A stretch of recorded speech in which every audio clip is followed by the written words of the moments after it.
She orchestrated a public breakup for applause, but my 5-word response made the entire room gasp in shock. I thought we were celebrating our 7th anniversary with a quiet dinner at home, something Rachel and I had done every year since we got married. I arrived at our Boston brownstone that Thursday evening carrying the photo album I'd spent 3 weeks assembling, only to find 15 people scattered across our living room holding champagne flutes. Rachel appeared from the kitchen wearing her black cocktail dress, her smile too bright. "Surprise, Mitchell," she announced. "I thought we should celebrate with friends this year." The guests included her tennis club crew, women I'd met twice in 7 years, plus 3 colleagues from my firm who looked confused about being invited to what they'd been told was a casual gathering. I recognized Victoria and Jessica from Rachel's frequent complaints about their divorces and career failures. Nobody seemed certain whether this was a party or something else. Their conversations stilted as they balanced appetizer plates. I set the album on the entry table and accepted a champagne glass, trying to calculate what version of Rachel I was dealing with tonight. The brownstone smelled like catered food rather than anything Rachel had cooked. My colleague David from IT caught my eye with an expression that clearly asked, "What the hell is happening?" But I just shrugged. Rachel kept checking her phone, her energy building towards something I couldn't identify but knew I wouldn't like.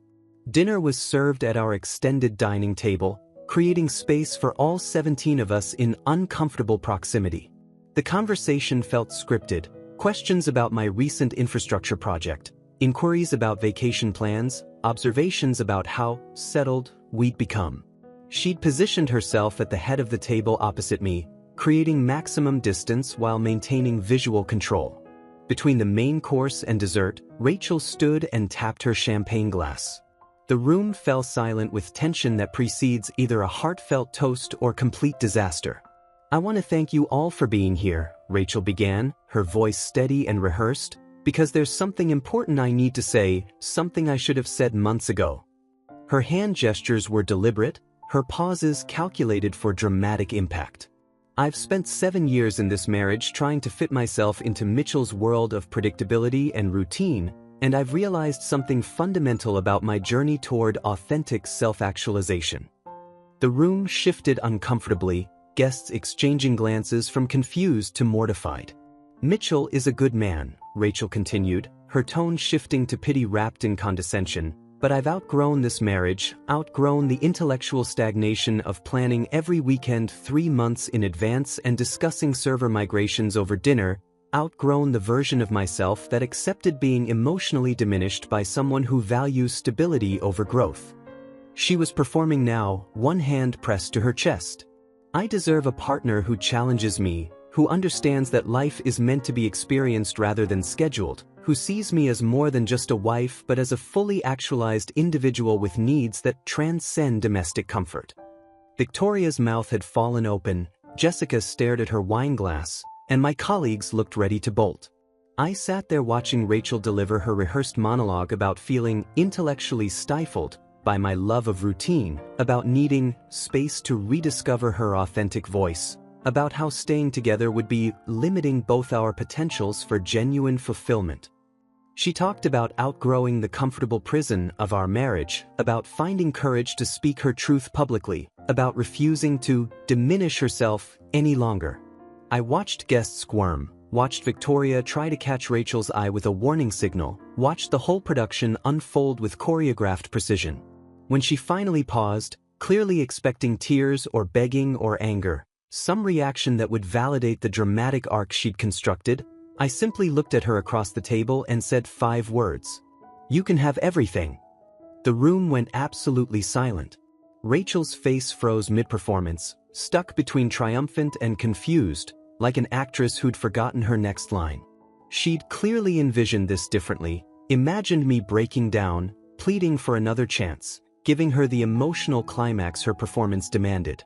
Instead, I stood up, placed my napkin beside my untouched dessert, and walked toward the front door. "Mitchell, wait," she called out, panic creeping into her voice, the calculated composure cracking. "We need to discuss this properly, you can't just leave." I turned back at the doorway, looking past her at the 15 witnesses, at their horrified expressions. "You've discussed it enough for both of us," I said, retrieving my coat. The brownstone, the accounts, the car, all of it. My attorney will handle the details. I walked out into the October evening, leaving Rachel frozen at the head of the table with her mouth open and her audience exchanging glances from shock to secondhand embarrassment. Behind me I heard chairs scraping as guests made their exits, but I didn't look back. I checked into a harborside hotel near the seaport and spent the first hour watching boats drift past their moorings. The initial numbness gradually gave way to something sharper, more analytical, the way my mind processes problems by breaking them into parts. I ordered room service I didn't eat and opened my laptop to think through the past 6 months with methodical attention. The anniversary dinner hadn't been spontaneous. Rachel had been positioning witnesses, likely filming the humiliation for her Instagram following where she'd rebranded as a lifestyle authenticity coach, with nearly 8,000 followers. I scrolled through recent content seeing patterns I'd dismissed as harmless self-improvement but now recognized as calculated setup. 3 weeks ago she'd posted about outgrowing your environment. 2 weeks before that a reel about choosing yourself. Last week a quote about cages made of comfort overlaid on our living room photo. I started timestamping memories that hadn't seemed significant until now. The unexplained weekend trips to Martha's Vineyard labeled as solo wellness retreats, starting in April, always without her phone despite posting professional photos afterward. The late-night, virtual networking sessions, requiring complete privacy, sessions that couldn't be interrupted even for basic conversation. Expensive purchases from boutiques I'd never heard her mention.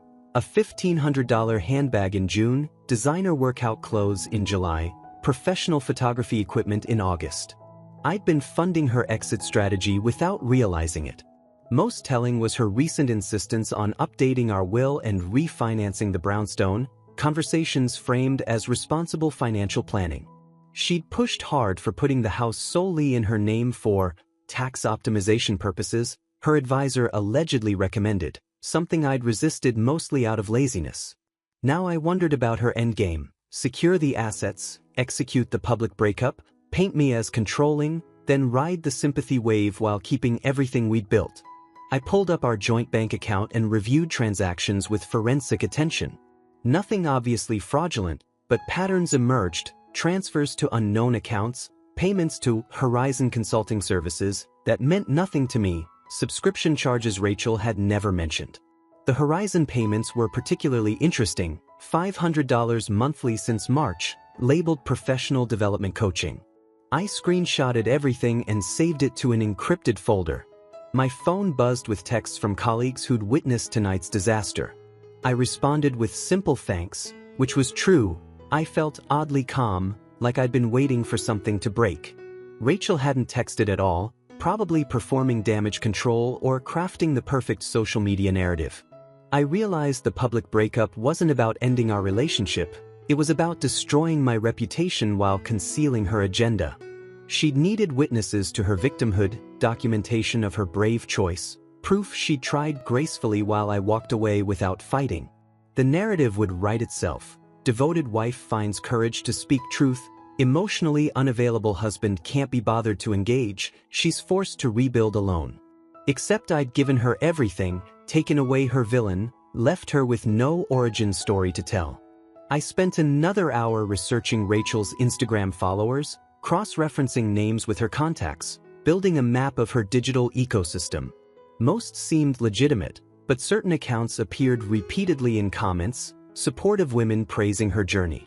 One name kept appearing: Veronica Ashton, whose profile showed sailing adventures, waterfront properties, and motivational quotes. Her comments on Rachel's posts were always effusive, always public, always tagged with sailing and freedom emojis. I clicked through to Veronica's profile and found photos from Martha's Vineyard marinas, sunset shots from boats, and a recent post about supporting women who choose courage that Rachel had commented on with heart emojis. Something about the timing felt off, the way these posts aligned with Rachel's supposed solo retreats. By 2 in the morning I'd compiled a timeline showing deliberate planning rather than spontaneous growth, but I still didn't know what Rachel was actually planning or why she'd chosen such a public method. I just knew that whatever came next, I needed to be several steps ahead. While Rachel assumed I was wallowing in defeat, I spent 3 weeks methodically accessing our shared digital accounts from my corporate laptop with IT credentials she'd forgotten I possessed. My job involved network security and data recovery, skills that proved unexpectedly useful for marital forensics. I started with email, accessing our shared family account she'd stopped checking, probably assuming I'd never look there. What I found was a 9-month digital trail that made the dinner party seem almost quaint. The affair had started in January with emails between Rachel and someone named Cameron about sailing lessons at the Martha's Vineyard Yacht Club. Early messages were cordial, but by February the tone shifted to unmistakably intimate. "Can't stop thinking about yesterday," Rachel wrote after a supposed wellness retreat. "Being with you feels like finally breathing." Cameron's responses were calculated, positioning himself as her savior while undermining our marriage.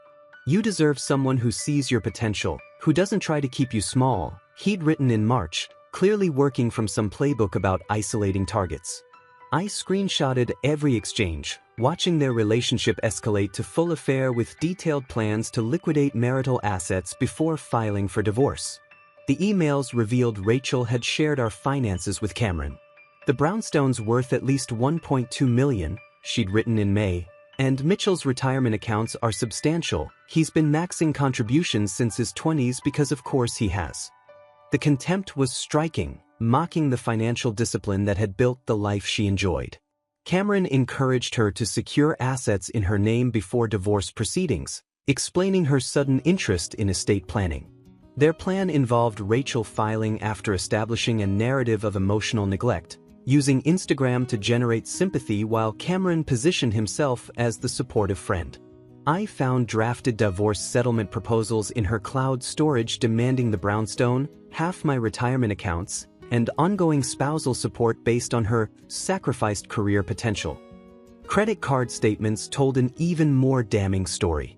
Rachel had been funding Cameron's failing boat charter business through disguised transactions, Horizon Consulting Services, payments actually going to Cameron's LLC.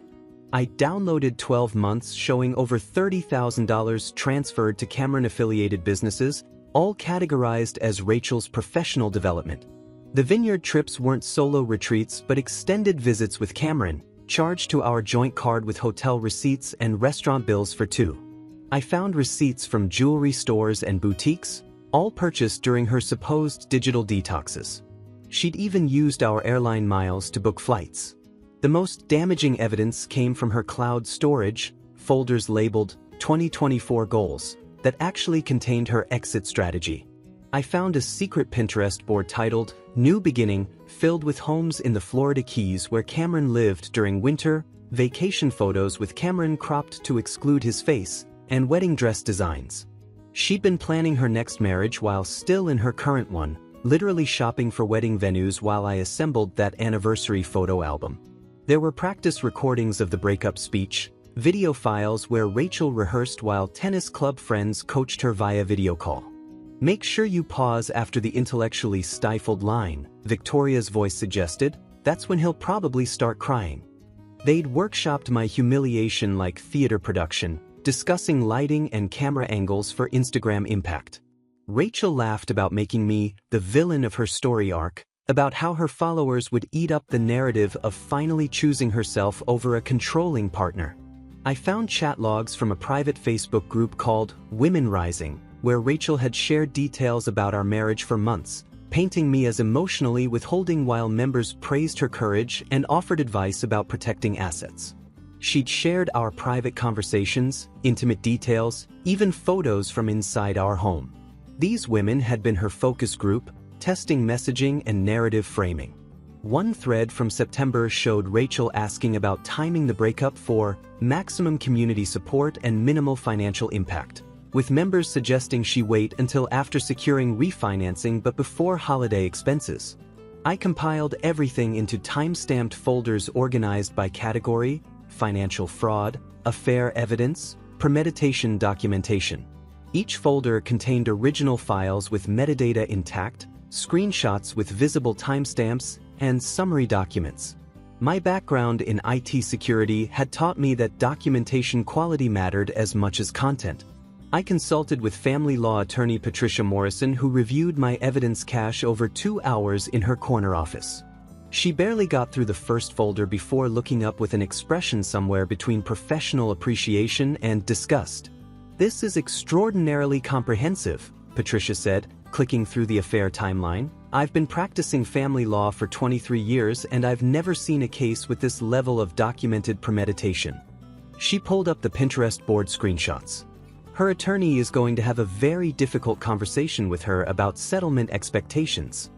Patricia explained that Massachusetts was a no-fault divorce state, but that my evidence of financial misconduct and adultery would absolutely impact asset division and spousal support.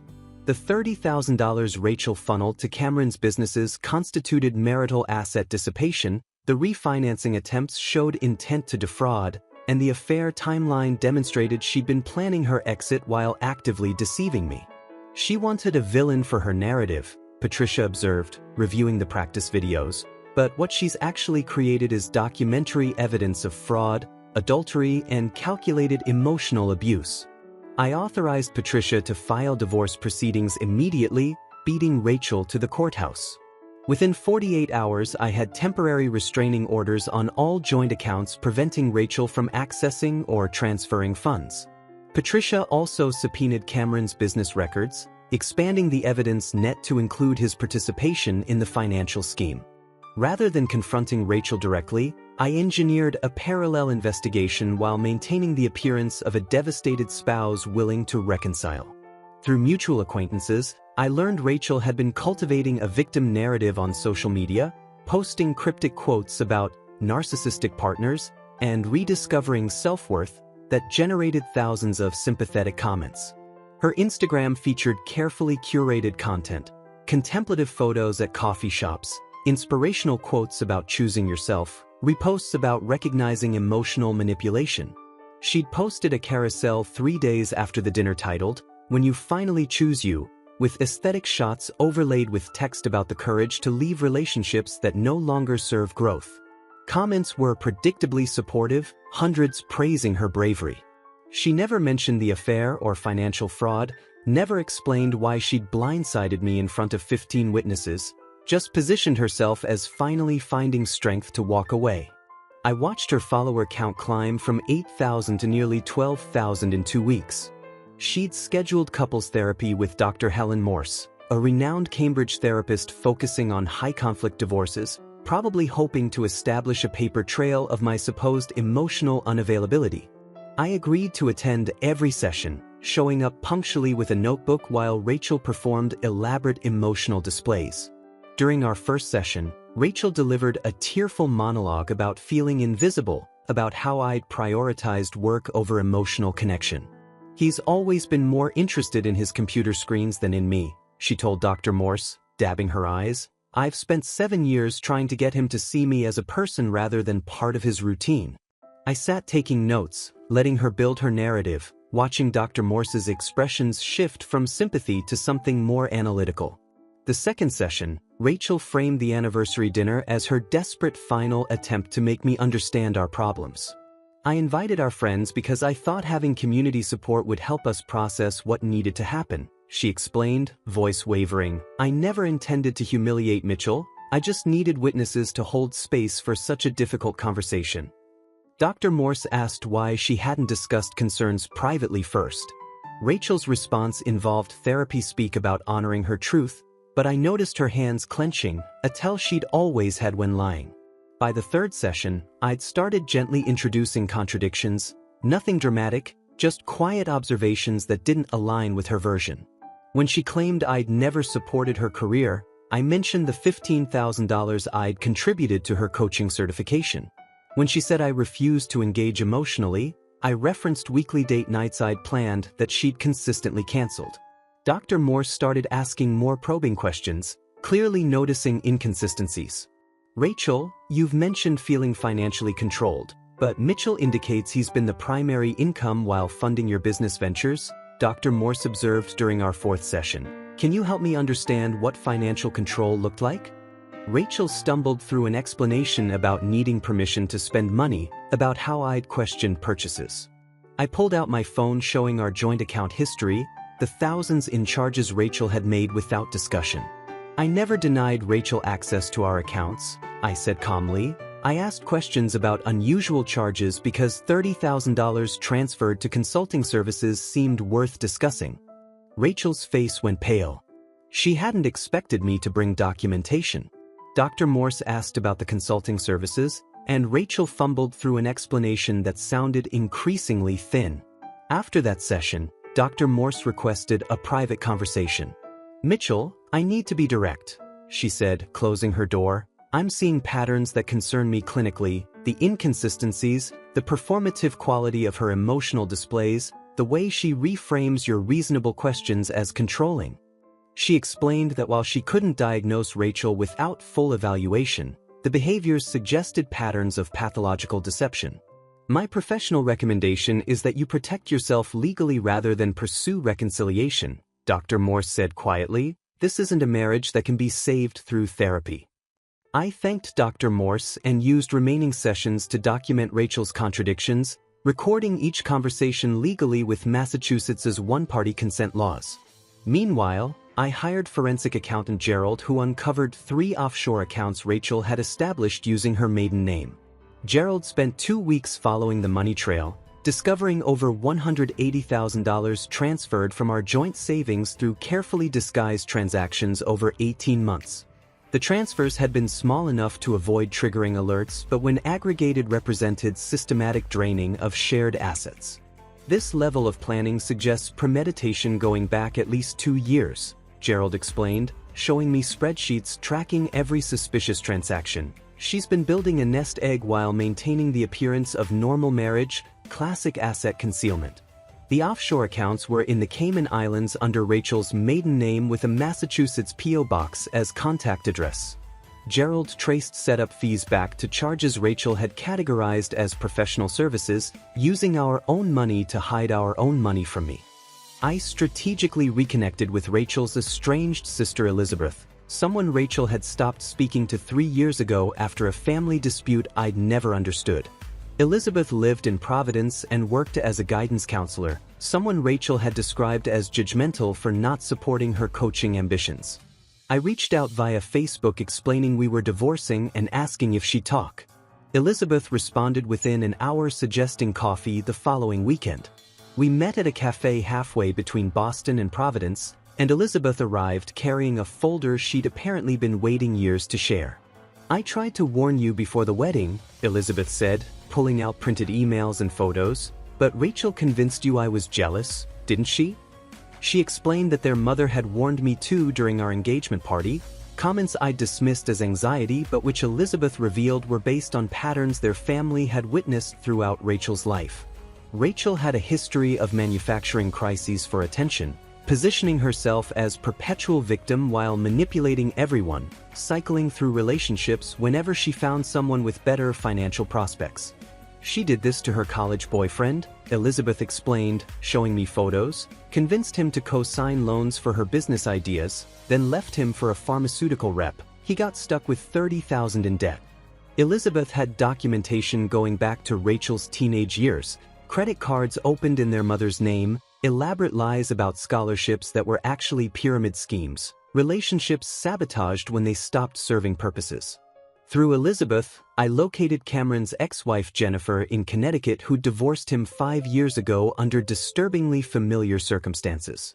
Jennifer agreed to a phone call and spent 40 minutes detailing how Cameron had targeted her during her previous marriage, positioning himself as emotional support while isolating her from family.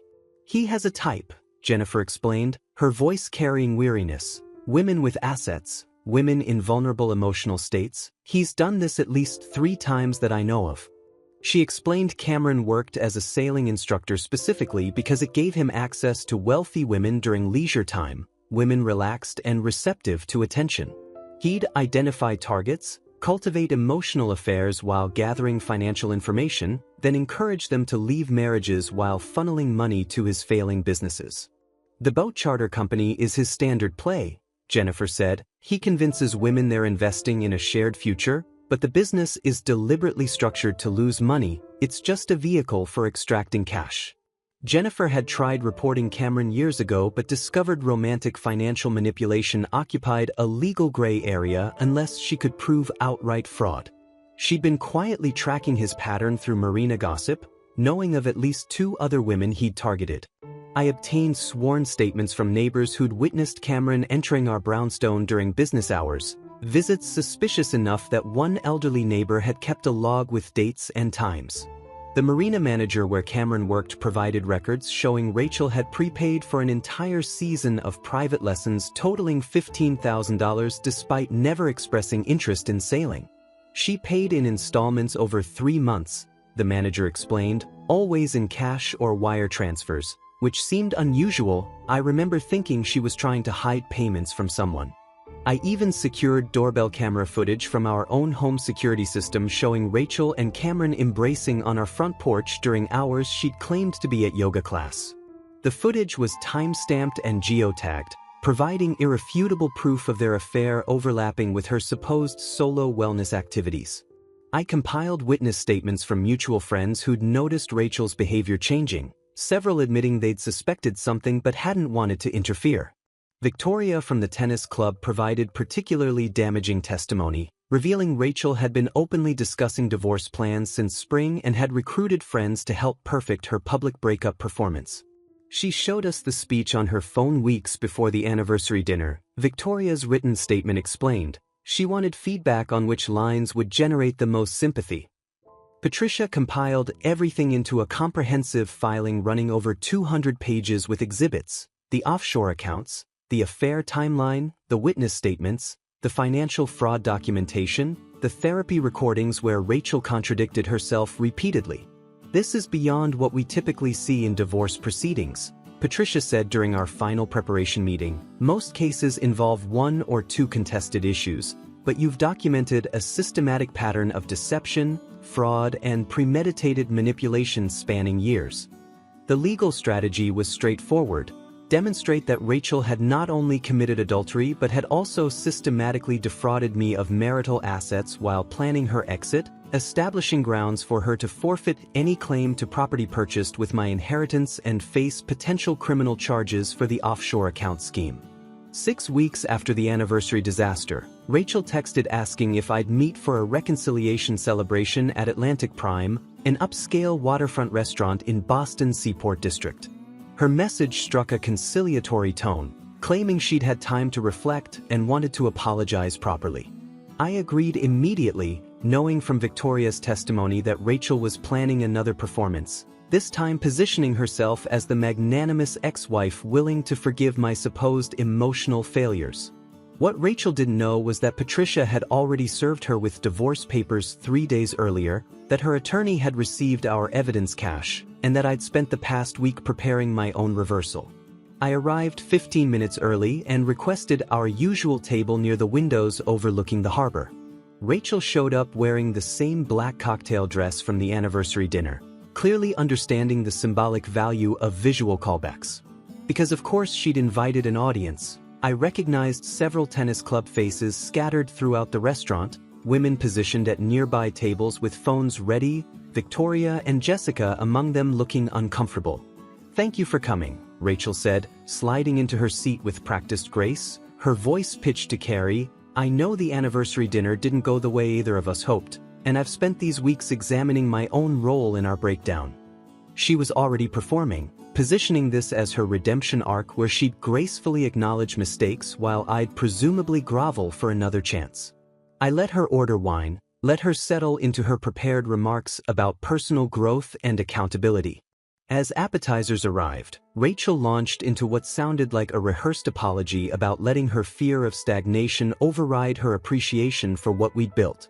"I've realized that I was projecting my own insecurities onto you," she said, reaching across the table to touch my hand, "that my need for constant growth made me blind to the stability you provided. I'm hoping we can find a way to rebuild trust." Her tennis club friends were watching intently, phones angled to capture the emotional reconciliation they'd been promised. I waited until she finished her monologue, until she delivered every line and sat back expecting gratitude. Then I reached into my briefcase and pulled out 12 sealed manila envelopes, each labeled with a name. Before we continue, I said calmly, I think your friends should have all the information they need. I stood and walked to Victoria's table first, placing an envelope in front of her. This contains text messages where Rachel called you desperate and pathetic while discussing your divorce, along with screenshots of her mocking your financial situation in that Women Rising Facebook group. Victoria's face went pale. I moved to Jessica's table next. Yours has messages where Rachel described your career setback as predictable failure from someone who never had real ambition.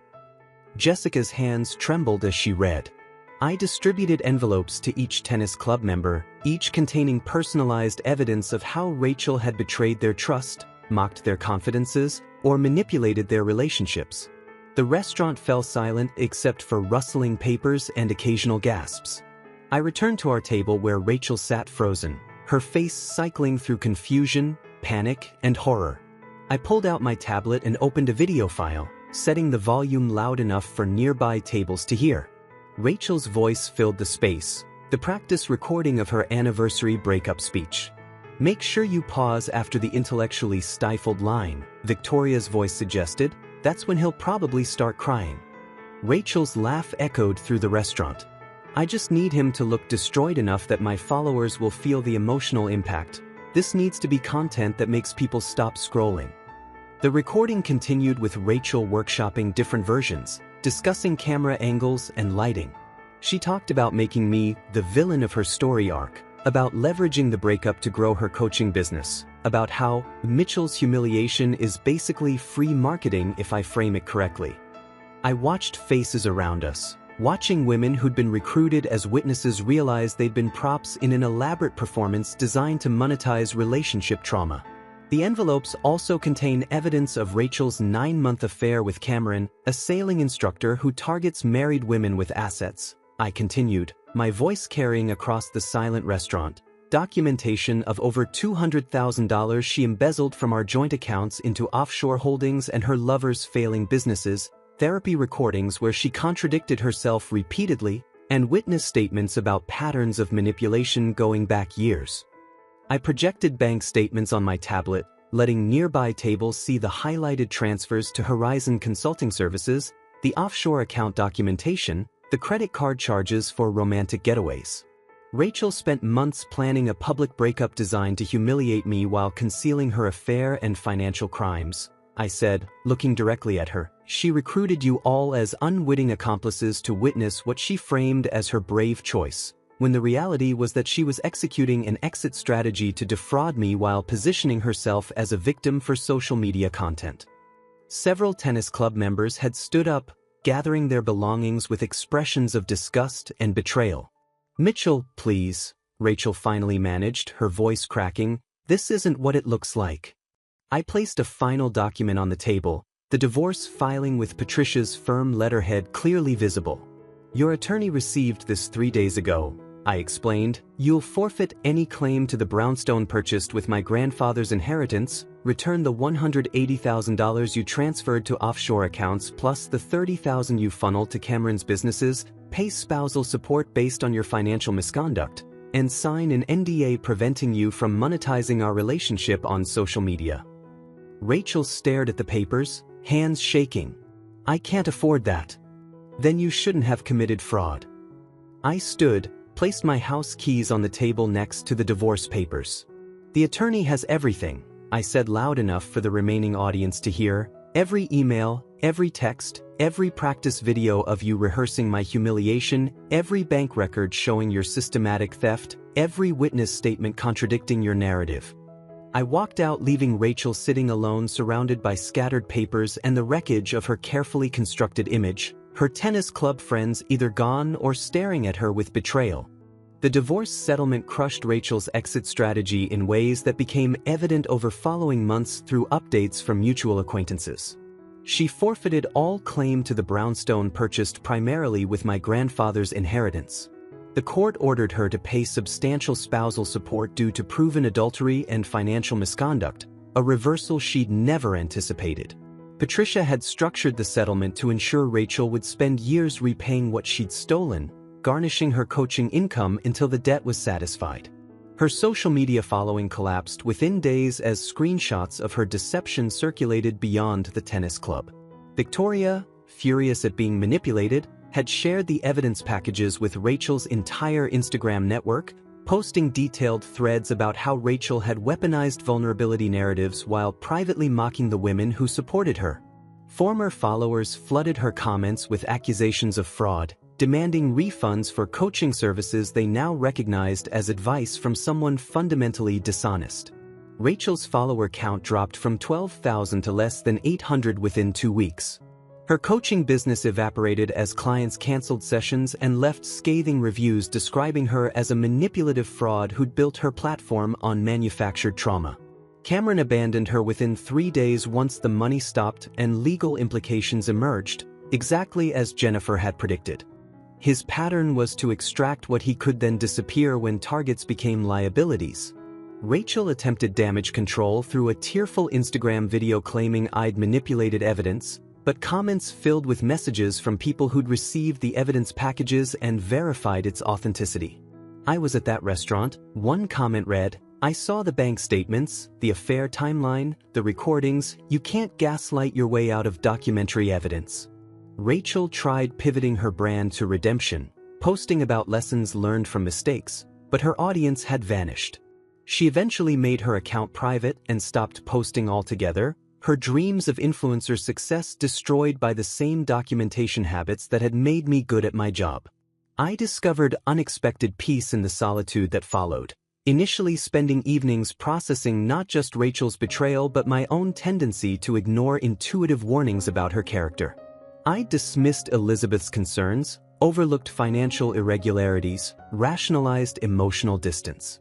I started working with a therapist named Dr. Raymond Fisher, someone Patricia recommended who specialized in helping people recover from manipulative relationships. Dr. Fisher helped me understand that Rachel's behavior wasn't something I could have fixed or prevented, that people with her patterns were skilled at exploiting exactly the qualities that made someone a good partner: trust, generosity, desire to support growth. You weren't naive, Dr. Fisher explained. You were operating with the assumption that your partner shared your values of honesty. That's not a character flaw. The problem wasn't your trust, it was that she systematically violated it. The therapy helped me process anger I hadn't realized I was carrying, not just at Rachel but at myself for not seeing the situation clearly sooner. I learned the difference between healthy self-reflection and unproductive self-blame, between learning from experience and defining myself by someone else's betrayal. 8 months after the Atlantic Prime dinner, I accepted a transfer to my firm's San Francisco office, embracing the geographical reset and opportunity to build a life completely separate from the Boston social circles that had witnessed my public humiliation. The brownstone sold for nearly $1.4 million, money I used to purchase a modern condo in Pacific Heights with views of the Golden Gate Bridge. The change felt symbolic, trading Boston's historical weight for San Francisco's forward-looking energy. I threw myself into work with renewed focus, leading a major infrastructure project that earned recognition and resulted in promotion to senior director. I started running again, joining a weekend group that met at Crissy Field and gradually working up to half-marathon distances. The physical exertion helped clear my head, and the running community provided social connection without pressure. I eventually began dating Morgan, a pediatric nurse I met through the running club during a charity 10K. She was thoughtful and grounded, someone who'd chosen a career focused on helping others rather than curating an image. Our first conversation happened naturally after the race, discussing training strategies, nothing forced or performed. Morgan knew about my divorce from the beginning. I'd learned that honesty up front saved complications later, but she never treated me like damaged goods or pressed for details I wasn't ready to share. Everyone has a past, she said simply. What matters is how you've handled it and whether you're ready to move forward. She proceeded cautiously, respecting boundaries I'd established about money and trust, understanding that my experiences had left legitimate scars requiring patience. We dated for 6 months before I met her family, taking time to build a foundation based on consistent behavior rather than grand gestures. Morgan appreciated the things about me that Rachel had found suffocating: my planning, my attention to detail, my preference for stability over constant drama. I love that you remember things I mention in passing, Morgan told me when I surprised her with tickets to a medical conference she'd mentioned months earlier. It makes me feel like I actually matter to you. The contrast with Rachel's complaints couldn't have been starker. I learned that the right person doesn't require you to diminish yourself, doesn't weaponize your strengths as evidence of inadequacy. Morgan and I built something genuine based on mutual respect rather than one person funding another's fantasy life. I never heard from Rachel again after the divorce was finalized, though I occasionally learned details through mutual acquaintances. She'd moved to another city, started fresh somewhere else, apparently working in retail rather than coaching. I genuinely hoped she found what she was looking for, hoped she'd learned something from the spectacular implosion of her schemes, though I doubted it. Standing on my condo balcony 18 months after that anniversary dinner, watching fog roll across the Golden Gate Bridge while Morgan made breakfast behind me, I felt something I hadn't experienced in years: simple, uncomplicated contentment. Rachel had been right about one thing: we were better apart. She got the freedom she claimed to want, and I got the chance to find someone who actually deserved the life I was capable of building.